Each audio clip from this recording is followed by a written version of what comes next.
paper, Quebec has some good rules to protect tenants from being forced to live in poor conditions and to limit short-term rentals. So why can it be so hard to hold landlords accountable? The story of one building in the Plateau is an example of how tricky it can be to get answers and to enforce bylaws. A few months ago, tenants reached out to me because they suspected there were illegal short-term rentals operating in some of the units. The huge lofts, which used to house artists, were being renovated to include small windowless rooms like this one to host large groups of tourists. At first, it was hard for us to tell if the Airbnbs were actually illegal, since they're in one of the few spots in the city where they're allowed to operate commercially. But our investigation showed work was being done without the proper permits. A city spokesperson, however, said 4 licenses were issued for short-term rentals inside the building. CBC was able to confirm that 5 units were being put up for rent on Airbnb's platform. Tenants worried the building was being turned into a pseudo-hotel. It's not the only problem tenants flagged. There were already concerns about the building's safety over ventilation issues and unsafe fire exits.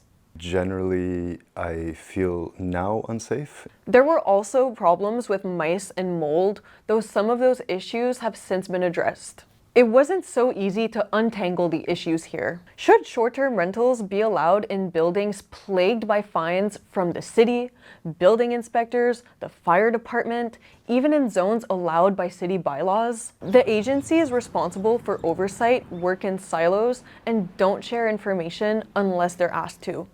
That makes accountability a long and difficult process. It was obvious from the multiple visits we made to the building there were clear problems. The place appeared pretty run down. That lined up with extensive documentation by city inspectors. But it's not just a question of upkeep. The tenants I spoke to said they were scared, especially in light of the fire in an old Montreal building with Airbnbs that killed 7 people last year.